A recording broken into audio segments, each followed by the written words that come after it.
Assalamualaikum warahmatullahi wabarakatuh. Waalaikumsalam warahmatullahi wabarakatuh. Alhamdulillahirabbil alamin wa bihi nasta'in ala umuri waddin. Asyhadu an la ilaha illallah wahdahu la syarika lah wa asyhadu anna Muhammadan abduhu wa rasuluh. Allahumma anfa'na bima 'allamtana wa 'allimna ma yanfa'una wa zidna ilman nafi'an. Bapak Ibu kaum muslimin yang hormati, mari kita bersyukur pada kesempatan kali ini kita bisa hadir di majelis ilmu. Kata Nabi, "Man salaka tariqan yaltamisu fihi 'ilman sahhalallahu lahu bihi tariqan ila jannah." Barang siapa yang menempuh satu jalan untuk mencari ilmu, maka Allah akan memudahkan jalan menuju ke surga. Mudah-mudahan kita semua adalah orang-orang yang dimudahkan oleh Allah masuk dalam surga. Amin ya rabbal alamin.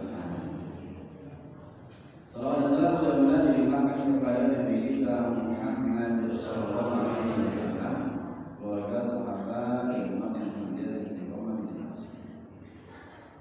Bapak Ibu yang kami hormati, pada kesempatan kali ini temanya adalah kita akan memahami surat Al-Fatihah. Sebelumnya nanti Bapak Ibu membaca dulu, menentukan dulu surat Al-Fatihah. Bapak Ibu menentukan. A'udzu billahi minasy syaithanir rajim.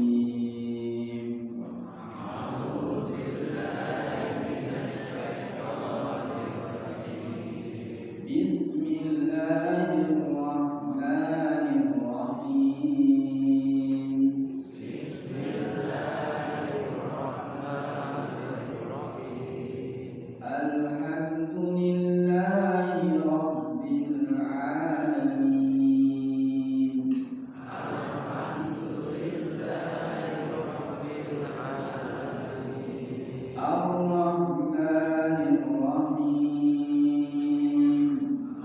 Ar-Rahmanir Rahim. Maliki yaumiddin.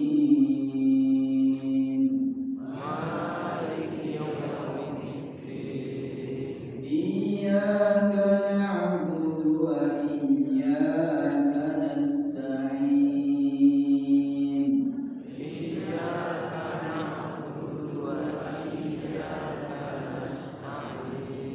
Ihdinas siratal mustaqim.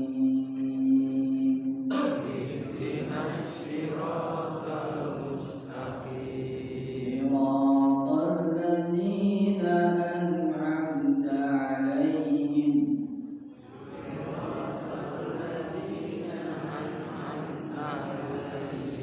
ghairil maghdubi 'alaihim waladdallin.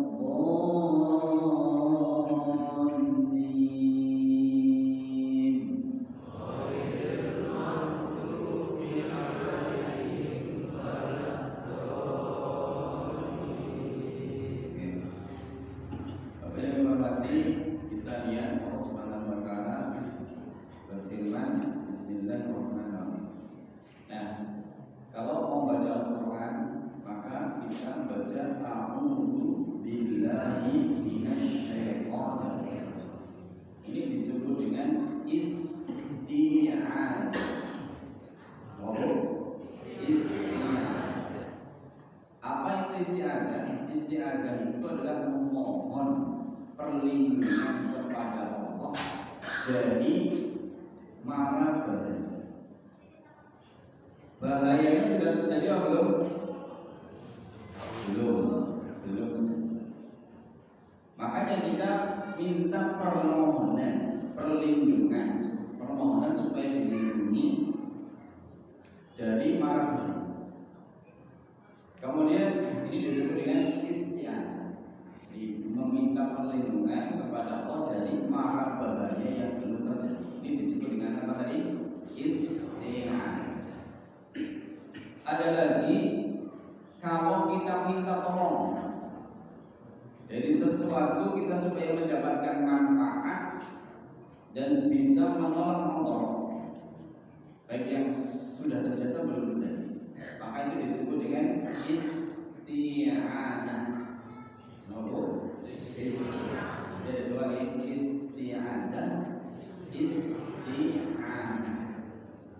Kalau isti'anah itu mohon pertolongan kepada Allah supaya kita bisa mendapatkan manfaat dari sesuatu atau terhindar dari mara. Kemudian ada lagi kalimat istighosah. Apa itu istighosah? Istighosah itu adalah mohon kepada Allah dengan sangat, itu disebut dengan istighosah. Kita kembali ke isti'adzah. Jadi isti'adzah itu mohon perlindungan kepada Allah. A'udzu billah, aku berlindung kepada minasyaiton, dari syaitan. Setan itu apa? Setan itu adalah sesuatu yang memalingkan dari dzikir kepada Allah. Itu adalah setan.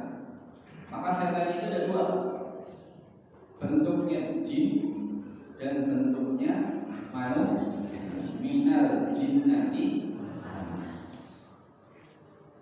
Kalau misalnya panjenengan lagi sholat, Allahu Akbar, harusnya yang dipikir itu Allah Maha, Allahumma ba'id baini wa baina khataaya. Itu yang dipikir itu doanya, Allahumma ba'id baini, Allah jauhkanlah antara aku wa baina khataaya, dan antara kesalahan dan seterusnya.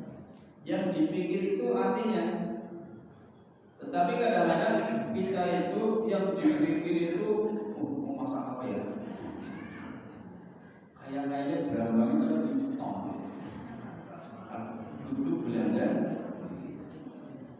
Itu ketika di dalam sholat itu muncul seperti itu.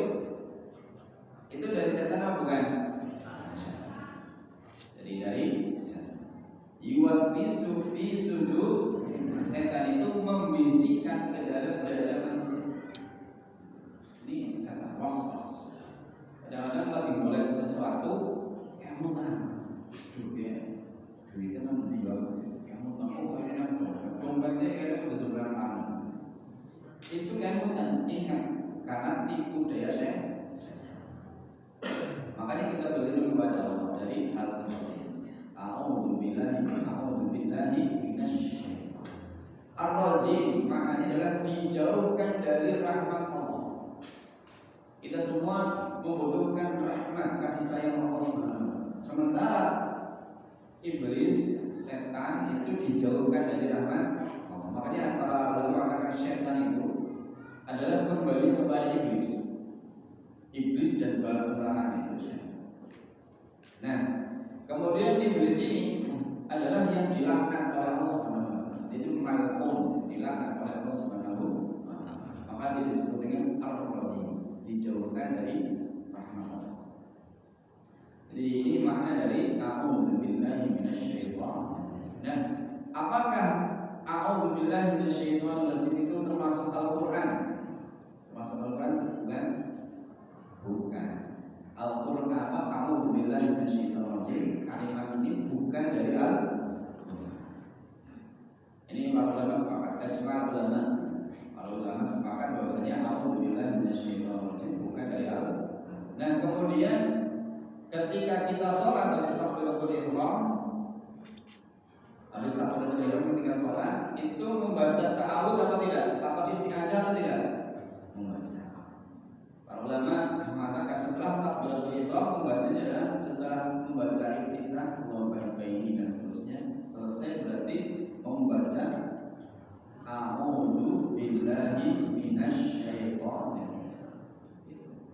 Ini para ulama mengatakan ini disebut dengan isti'adzah. Baik itu imam atau makmum ya. Apalagi imam ini membaca. Nah, bagaimana dengan rakaat kedua? Dari sujud berdiri, Allahu Akbar. Itu baca apa tidak? Baca ta'awudz apa tidak? Baca a'udzu billahi minasyaitonir rajim, bismillahirrahmanirrahim, atau langsung bismillah? Gimana ini? Ada sebagian ulama yang mengatakan ta'awudznya tidak dibaca, tapi ada ulama yang mengatakan dibaca. Bagaimana dengan Muhammadiyah? Kalau Muhammadiyah maka sama dengan rakaat yang pertama. Jadi setelah iftitah itu membaca ta'awudz.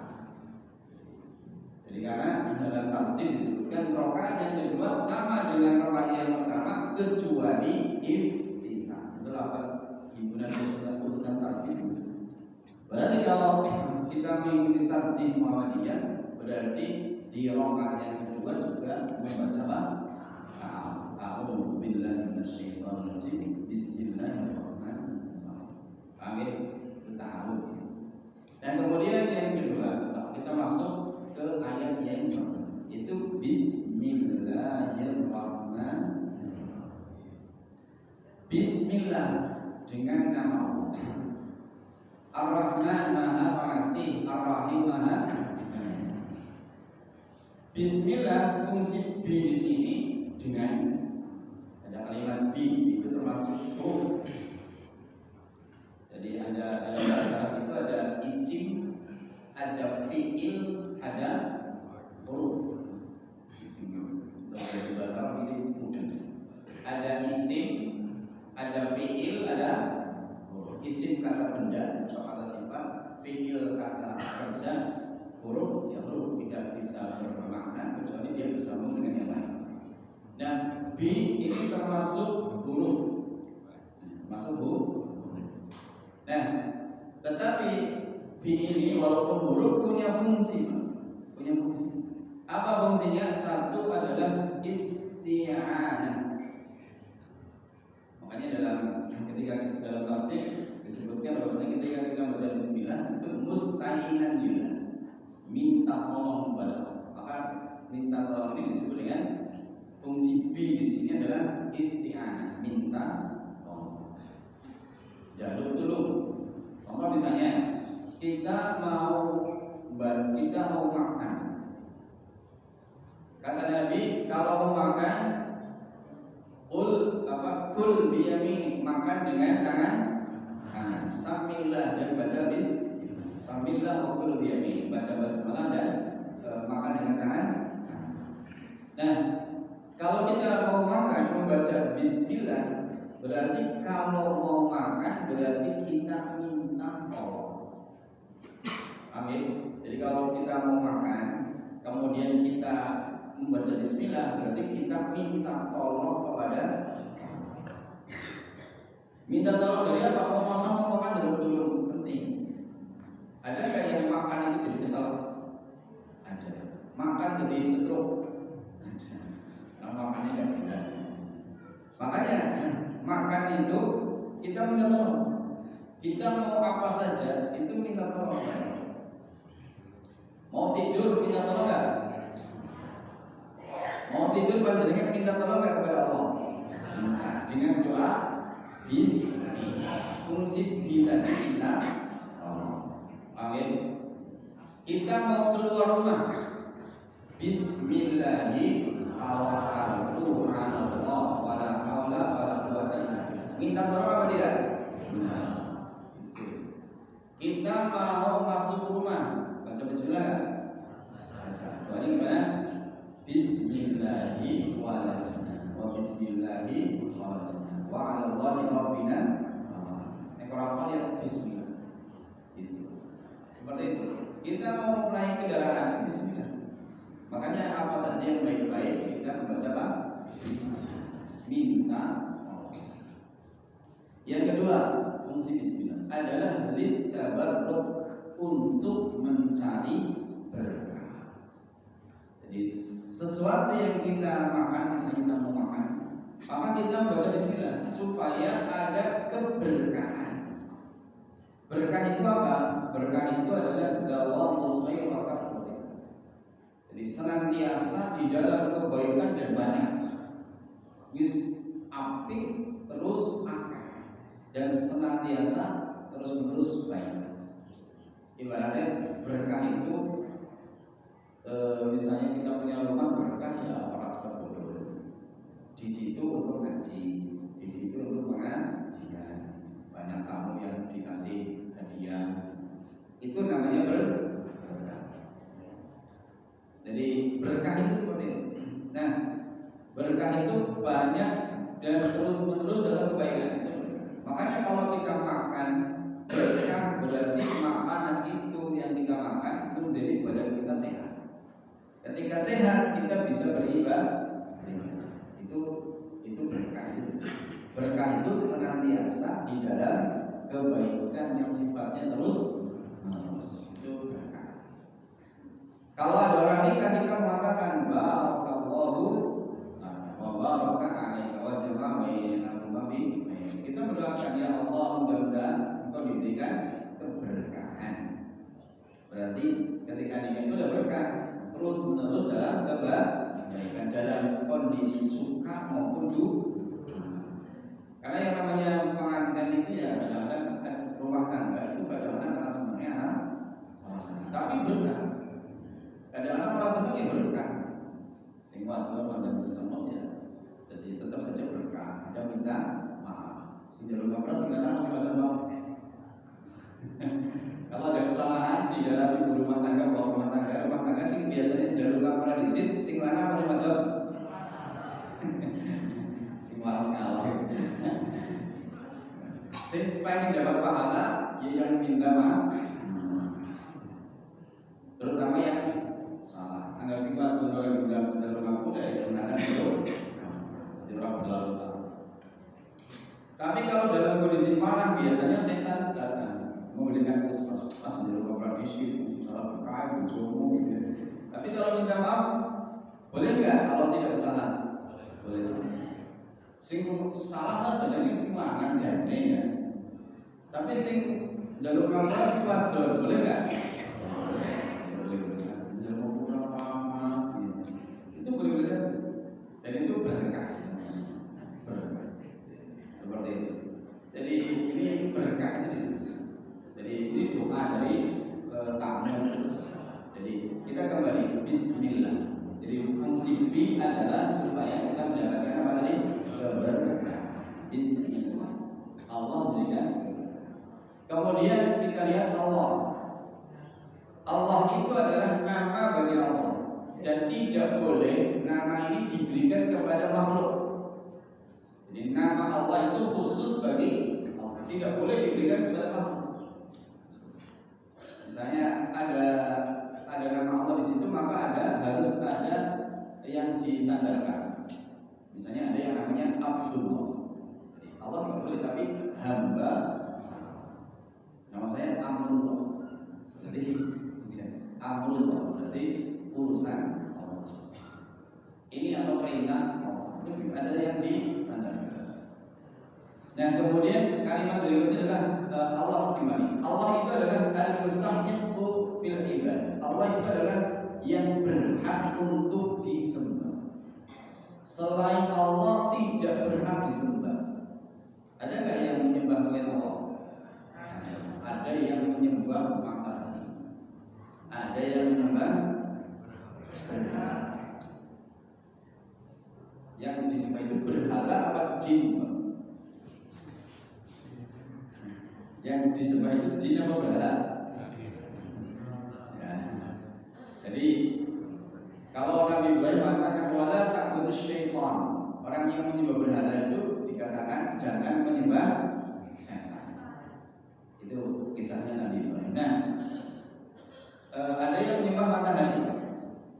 Matahari itu disembah. Misalnya kemarin saya itu sebulan yang lalu saya ke Mesir, ke museum namanya Museum Egypt. Itu di situ ada mumi. Ada mumi Fir'aunnya zamannya Nabi Yusuf, namanya Amun-Hadi-Rabi. Jadi, nah mumi ini adalah kalau di mumi dia biasanya orang kafir. Karena mumi itu ada keyakinan orang-orang Mesir pada saat itu, kalau orang yang di mumi nanti itu arwahnya bisa reinkarnasi. Itu mumi itu tujuannya supaya supaya kalau di mumi itu nanti arwahnya bisa kembali lagi ke badannya. Namanya reinkarnasi. Itu keyakinan yang salah seperti itu. Tapi itu makanya dimumikan. Nah, ada yang dimumikan itu adalah Amun-Hadi. Kemudian saya baca sebetulnya Amun-Hadi itu dia menyembah. Ternyata dia itu menyembah Amun, dewa Amun atau Zeus itu mata. Makanya pada saat itu berarti orang-orang di zamannya Nabi Yusuf sebelum datang Nabi Yusuf, mereka itu menyembah mata. Ada nggak yang sekarang menyembah matahari? Ada. Orang Jepang ada yang menyembah matahari. Dulu tentara Jepang ya, ketika menjajah Indonesia, itu orang-orang yang sekolah jam 7 harus apel dan menghadap ke timur, hormat kepada matahari. Nah itu yang seperti ini termasuk syirik tapi tidak tidak. Sehingga Muhammadiyah pada saat itu berani tidak, karena itu adalah ini pada saat itu Muhammadiyah berdiri 1912 dan sudah berani tentang syirik tahun 1440. Itu seperti itu. Resikonya besar, bisa hilang. Tapi itu menjaga tauhid tidak besar. Jadi ini bahwasanya yang berhak disembah adalah Allah Subhanahu wa taala. Selain Allah tidak berhak. Kalau tidak hak berarti apa? Batil. Berarti sembahan selain Allah adalah sembahan yang batil. Makanya besok Nabi Isa itu disembah oleh siapa? Orang Islam. Maka besok di hari kiamat Nabi Isa itu dipanggil. Apakah wahai Isa, apakah kamu berdakwah kepada manusia supaya orang-orang itu menyembah dirimu dan ibumu? Maka Nabi Isa membantah, tidak ya Allah, sebagaimana yang kau ketahui. Maka kemudian orang-orang Nasrani dilemparkan ke dalam api. Karena Nabi Isa itu adalah bukan Tuhan atau bukan yang tidak berhak memberi. Itu yang berhak disembah adalah Allah Subhanahu wa taala. Ini bismillah. Kemudian berikutnya Ar-Rahman Ar-Rahim. Ini adalah nama lain dari Allah. Ini disebut dengan Asmaul Husna. Nah, Ar-Rahman artinya adalah Maha Pemurah. Maha Pemurah. Allah ini adalah Maha Pemurah, berarti Allah ini mempunyai sifat merahmati, memberikan rahmat kasih sayang kepada seluruh makhluk. Ini sifat Rahman. Allah memiliki nama Rahman, berarti Allah memiliki sifat Rahman atau kasih sayang kepada seluruh makhluk. Ciptaan Allah itu semuanya disayang. Baik itu sing sholat, sing ora sholat, kabeh dini rezeki. Bahkan kadang-kadang sing ora sholat subuh rezeki lebih akeh. Habis sing sholat subuh. Pada pasar gitu ya. Sing ora sholat subuh malah hilang. Sing sholat subuh malah rapatnya. Tetapi semuanya dapat rezeki. Nah, seperti ada orang kafir bahkan diberi rezeki. Orang harus semua bisnis ada semua. Sementara sing Islam ya bisa berbagai. Ini karena Allah itu memiliki sifat apa? Rahman. Itu kasih sayang Allah kepada seluruh. Tetapi Allah juga memiliki sifat Ar-Rahim. Ar-Rahim itu apa? Kasih sayang Allah Subhanahu wa taala kepada orang-orang beriman tok. Beriman saja. Berarti orang kafir dirahmati dengan sifat Rahim apa tidak? Nah, rahmat Allah kepada orang beriman itu sampai hari kiamat. Sampai hari kiamat. Besok kalau sudah meninggal, dia tetap mendapatkan rahmat Allah Subhanahu. Adapun orang kafir cuma di dunia. Nanti di akhirat sudah tidak mendapatkan rahmat. Bahkan tidak diajak bicara. Itu tidak diajak bicara, dicuekin. Allah tidak beracak bicara. Nah, ini bahayanya kalau orang kafir itu tidak diajak, tidak dirahmati di hari kiamat. Kemudian ini Ar-Rahim. Makanya sifat ini kita harus punya keyakinan ya, setiap nama Allah itu ada sifatnya. Misalnya Allah itu memiliki nama Ghaffar, artinya apa? Pengampun. Berarti Allah memiliki sifat mengampuni. Allah punya sifat Alim, Maha mengetahui, atau Alim, Maha mengetahui. Maka berarti Allah itu Maha mengetahui. Ini seperti itu. Jadi setiap nama Allah itu ada sifatnya. Ini apa? Bismillahirrahmanirrahim. Ini baru yang pertama. Jadi kemudian yang kedua adalah alhamdulillahi rabbil alamin. Alhamdu segala puji. Bahasa Arabnya as-sanad. Segala puji itu milik Allah.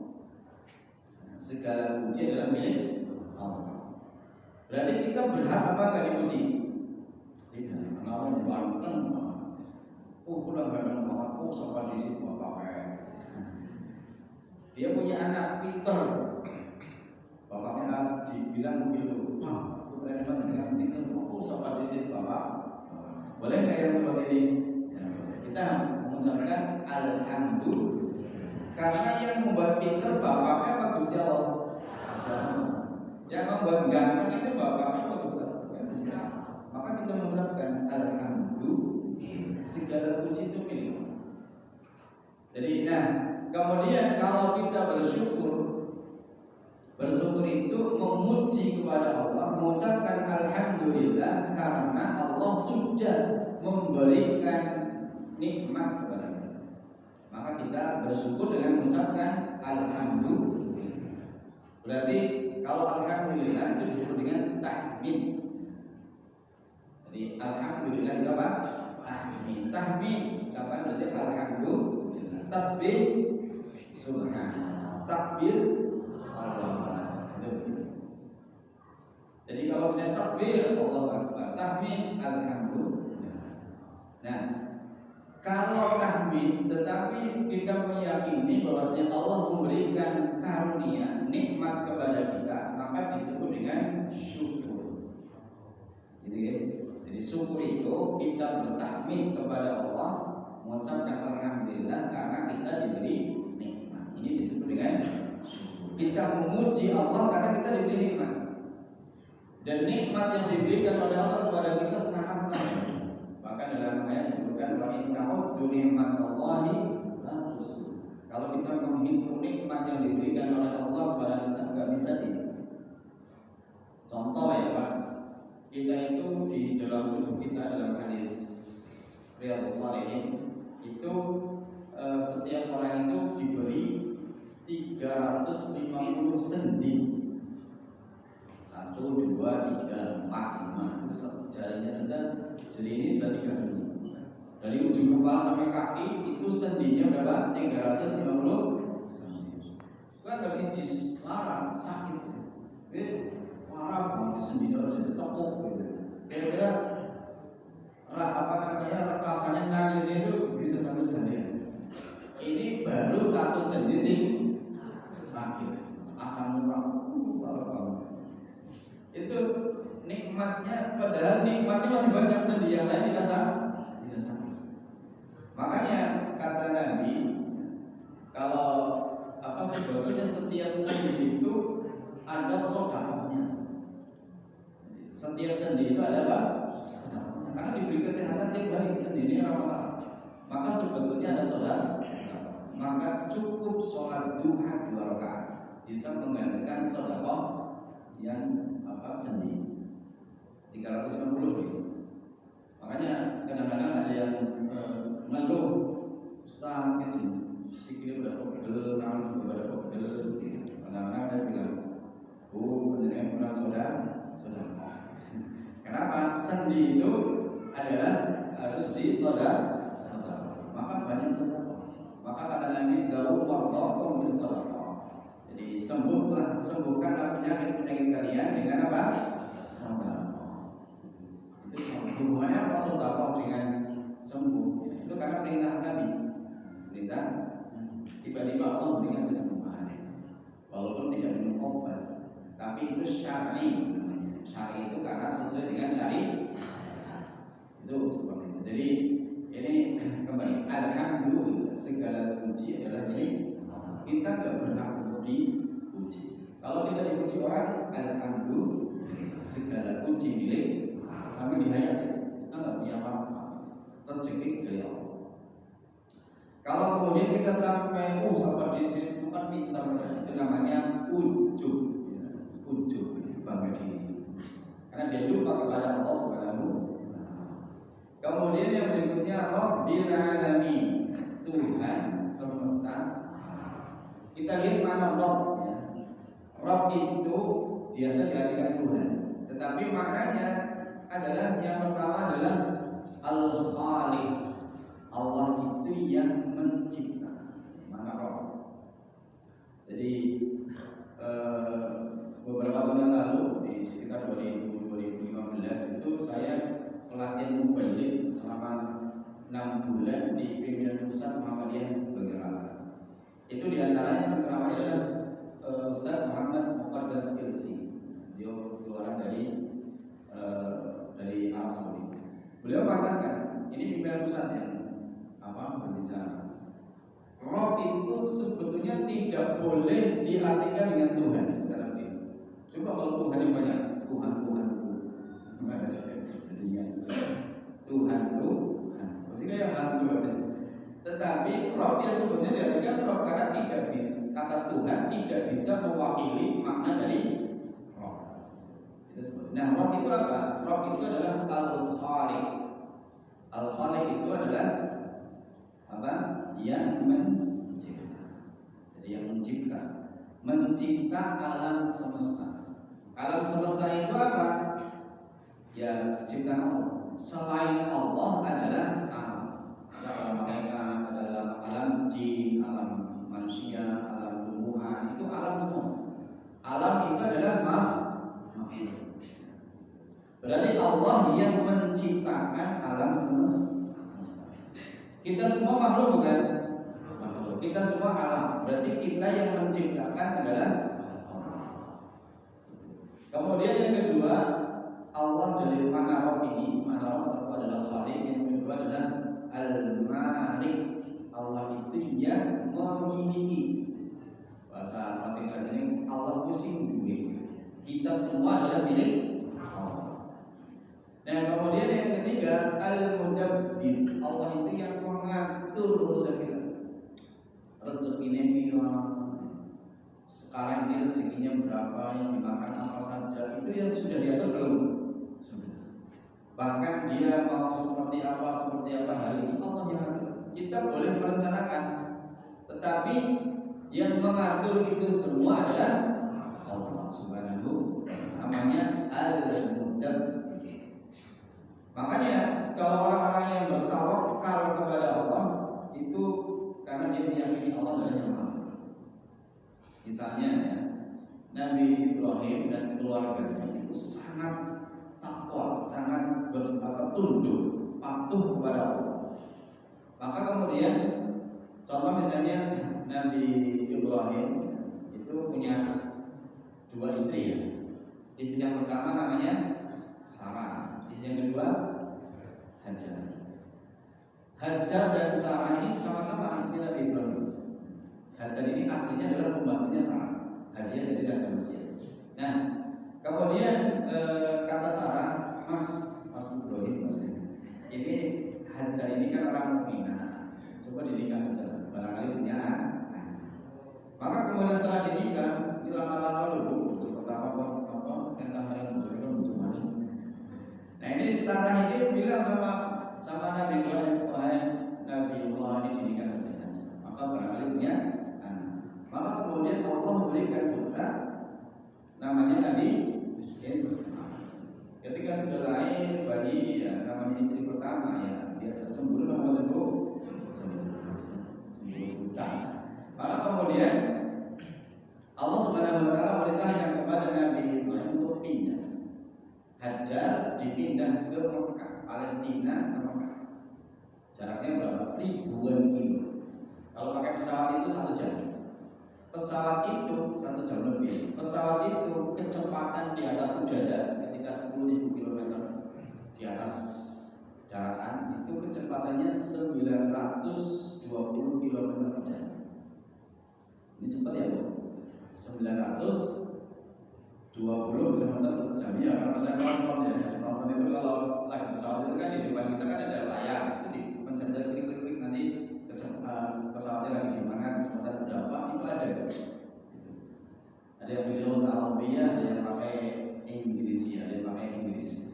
Nah, kecepatannya itu 920, kecepatannya luar biasa, bus. Gitu ya. Nah, dari Mekah ke Palestina ke Mekah itu 1 jam. Berarti kurang lebih 1000 itu jalan kaki. Jalan. Begitu sampai di Mekah, maka kemudian suaminya Nabi Ibrahim pamit sama istrinya. Hajar nih, saya mau kembali ke Palestina. Kamu sama anak kita tinggal di sini di Mekah. Gak ada apa-apa.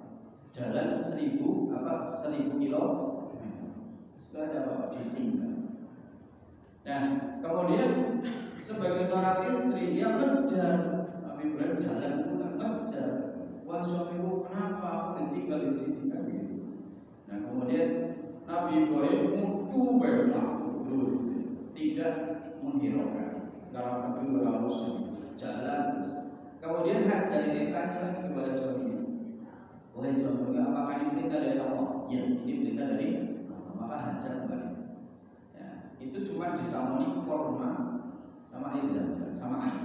Orang disamoni ATM enggak, ATM gitu.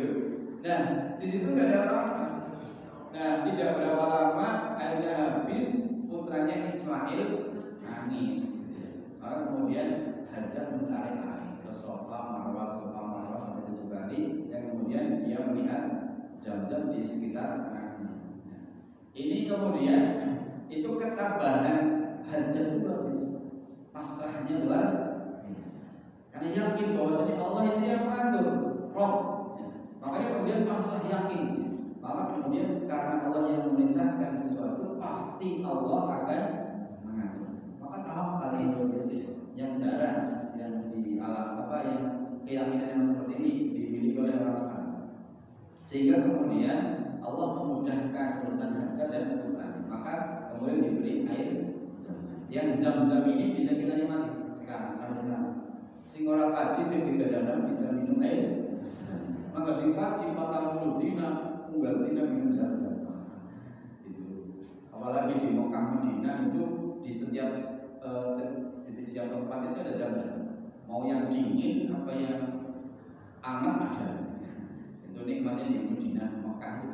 Not cool apa cool. Tapi kalau dengan di musim panas sebaiknya minum yang not cool supaya tidak cool.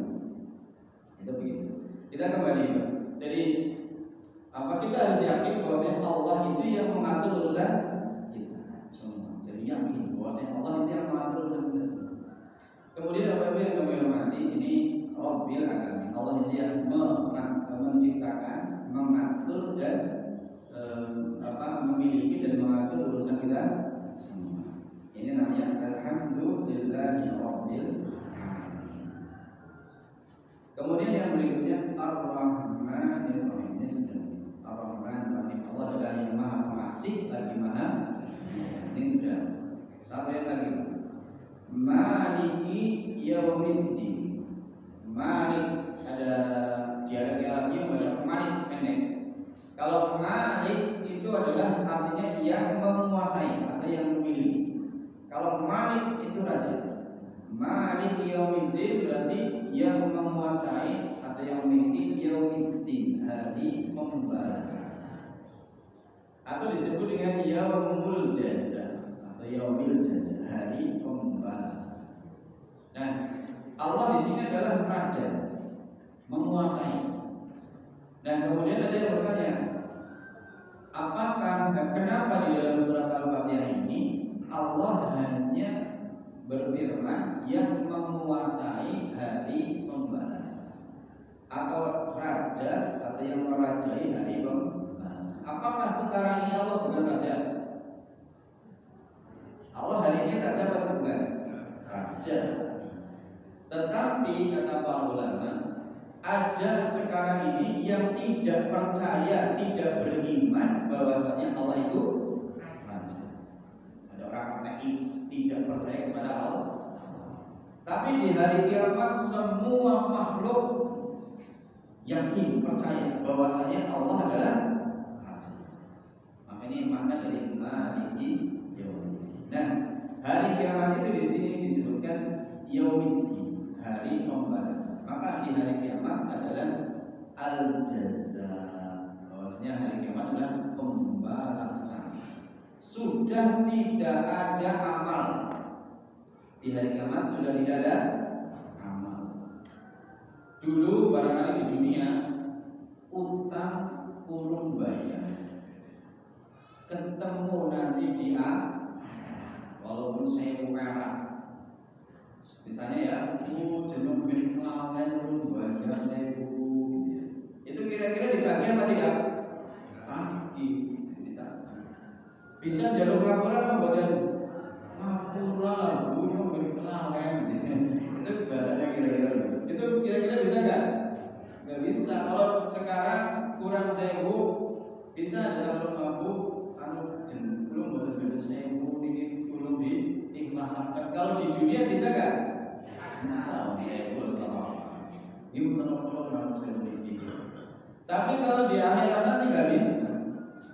Karena semuanya amalan, apa namanya balasan. Maka sudah tidak ada amalan. Maka di sana itu adanya adalah kisos. Maka utang 1000 urung bayar. Berarti tetap disalurkan di sana. Apakah gawa duit? Ya sudah nggak gawa duit. Gawannya apa?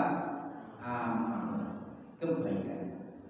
Maka ini bila di 1000 kebaikan, ya tidak. Maka Allah berfirman, masalah ladina benar-benar disabilillah karena sedang perumpamaan orang-orang yang dia itu berinfak itu perumpamaan seperti biji.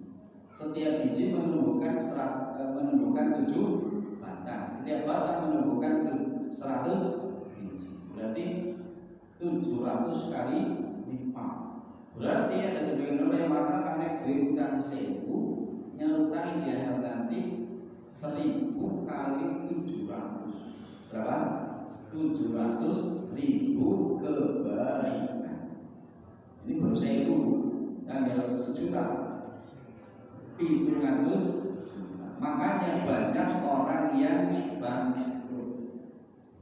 Ada dulu al-muflis, tahukah orang yang bangkrut itu datang kepada dengan pahala sholat, pahala puasa, ini kesana dolim, utang orang baik, itu bahaya. Karena nanti kebaikan-kebaikannya itu akan diberikan kepada orang yang ini manitia. Makanya hati-hati.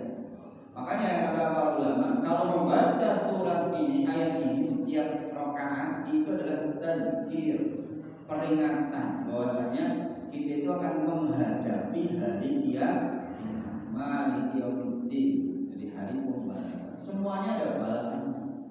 Kebaikan juga ada balasannya, keburukan juga ada balasannya. Kebaikan ada balasannya. Makanya kalau kita punya harta, ya untuk sedekah. Karena kalau ada orang yang meninggal dunia, kemudian dia punya harta belum bersedekah, maka dia akan berdoa kepada Allah, ya Rabbi, laula akhartani ila ajalin qarib. Ya Allah, tundalah kematianku barang sebentar saja. Anu ngerti sih? Ya Allah, tundalah matiku 5 menit paling. Kenapa?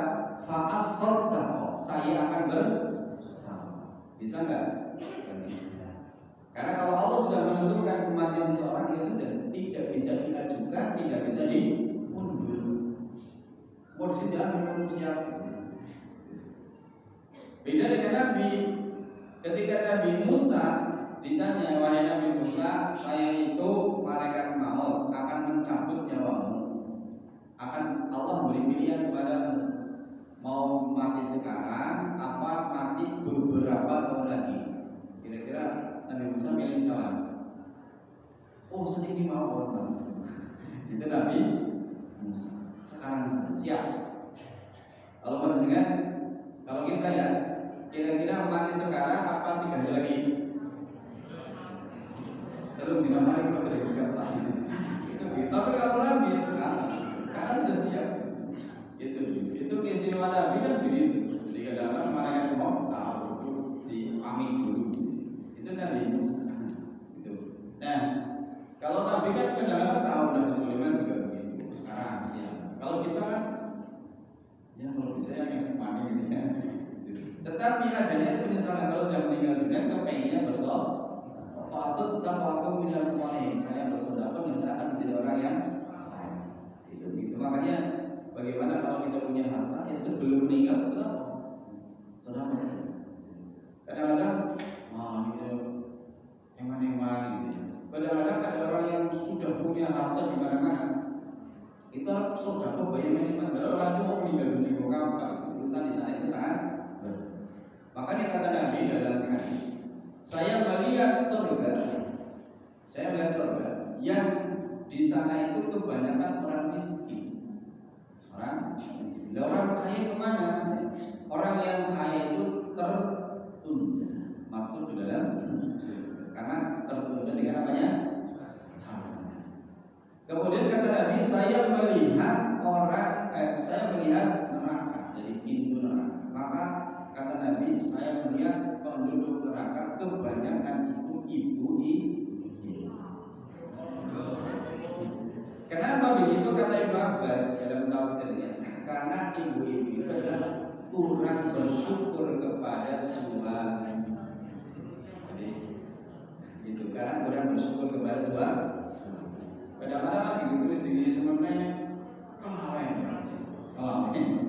kalau istrinya banyak kenikmatan, gitu, banyak pemberian dari suami, itu seperti itu. Jadi makanya yang menjadikan perempuan itu masuk neraka itu karena tidak bersyukur kepada suami. Ini apa namanya penghuni calon-calon penghuni neraka itu diantaranya adalah perempuan. Tapi mudah-mudahan yang di masjid ini sekarang adalah calon-calon penghuni. Jadi makanya sedikit karena jumlah perempuan juga lebih banyak dari laki. Itu kan begitu. Sing wadon ya lebih akeh daripada sing lanang. Itu di mana-mana survei ya. Jadi survei itu di mana-mana sing wadon ya. Janda itu lebih banyak daripada duda. Jadi Bapak Ibu yang hormati, kita kembali bahwasanya di hari kiamat itu adalah adanya pembalasan.